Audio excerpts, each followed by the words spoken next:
कोई गरीब कोई परेशान व्यक्ति नहीं है, चलो हम चलकर देख लेते। तो महाराज राज्य में घूमने निकले तो क्या देखा कि गरीब लोहार, एक बड़ा ही गरीब लोहार भी नजर आया जो टूटी फूटी झोपड़ी पड़ी है। गर्मी का मौसम है, आग जलाकर लोहा पका रहा है, हथौड़ा चला रहा है, शरीर से पसीना टपक रहा है। राजा ने सोचा ये लोहार जो है बड़ा गरीब आदमी, इसे कुछ दान में दे देना चाहिए ताकि इसकी गरीबी दूर हो जाए। लोहार के पास में महाराज गए हैं, जवाब दिया रे लोहार, तुम्हारी गरीबी को देख करके हम बहुत दुखी हैं और हम तुम्हें कुछ इनाम में देने के लिए आए हैं। आज के बाद ये तुम्हारी गरीबी हमेशा के लिए दूर हो जाए।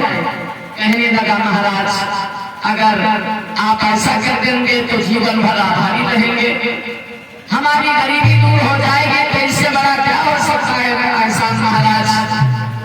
महाराज बोले, जाओ तुम्हारे घर के पीछे जो चंदन का बाग है ये इनाम में ले जाओ, चंदन की लकड़ियों को काट करके बाजार में बेचो और बहुत ही जल्द तुम्हारी गरीबी दूर हो जाए। कहने लगा ठीक है महाराज। महाराज ने चंदन का बाग इनाम में लोहार को दे दिया।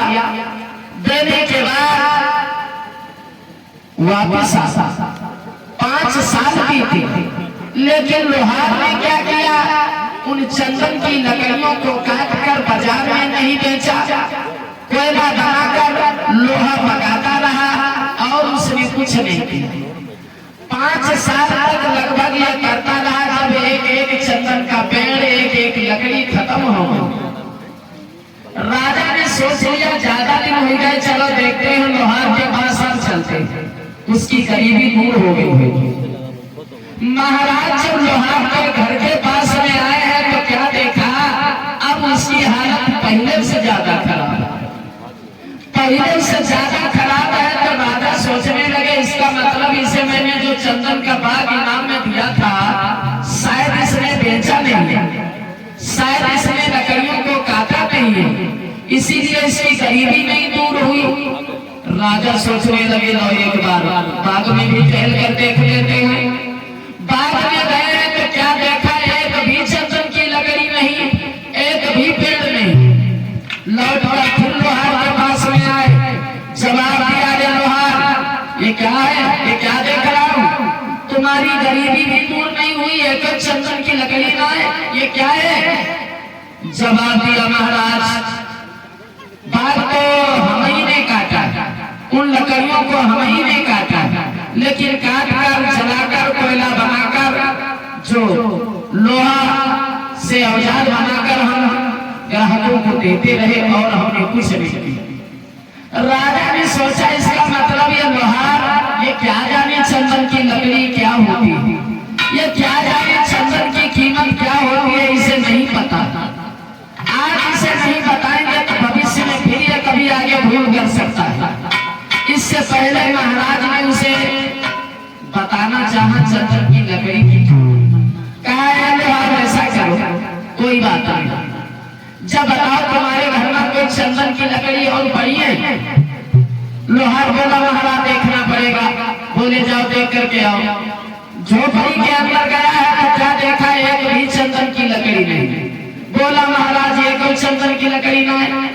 महाराज बोले अजीब आदमी हो, जिसके घर में चंदन की पूरी खानी भरी हो उसके घर में एक लकड़ी नहीं। दोबारा देखो। दोबारा देखने के लिए चला है तो क्या देखा, चंदन की लकड़ी तो एक भी नहीं थी, मगर इसके घर में तो कुल्हाड़ी थी। जिस कुल्हाड़ी का पेट समझते होंगे, कुल्हाड़ी का पेट टूट गया था तो उसने उसी चंदन की लकड़ी का पेट लगाया था। लौटकर महाराज के पास आया, जवाब दिया और कोई लकड़ी नहीं है, बस कुल्हाड़ी में हमने वो पेट लगाया था, बस उतनी ही लकड़ी। महाराज बोले ले आओ फिर। अब वो कुल्हाड़ी लाया। महाराज ने कहा कुल्हाड़ी को निकालो, पेट अलग करो। पेट को अलग किया। महाराज बोले हम यही बैठे और ऐसा करो।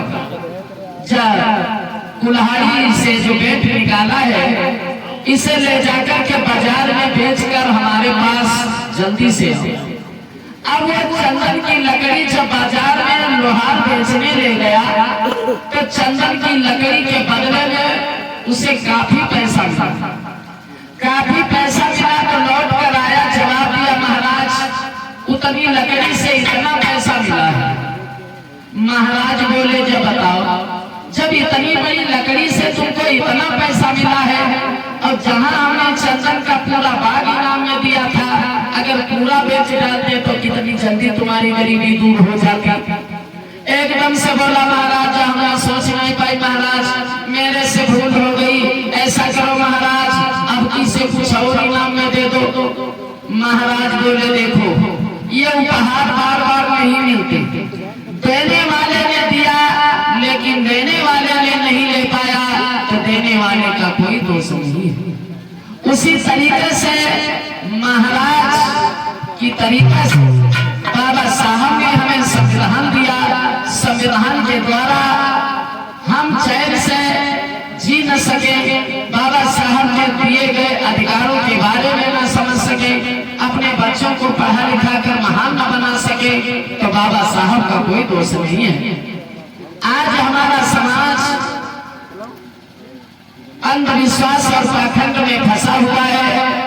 जो व्यक्ति लकीर का फकीर बना हुआ है, देखा धूनी में लगा हुआ कि फलाने ऐसा कर रहे हैं हम ऐसा करें, लेकिन देखा धूनी वाले में कभी कभी ऐसा होता है नुकसान हो जाता है।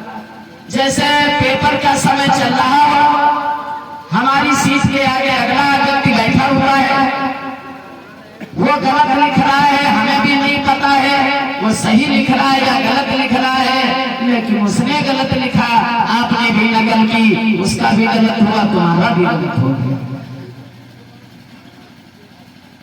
तो जरूरत है हमें अपने दिमाग और बुद्धि से सोचकर चलने की। पराधीन सबने सुख नाहि कर विचार देखो मन मान, दूसरे के अधीन दूसरे के भरोसे रहने से कभी सुख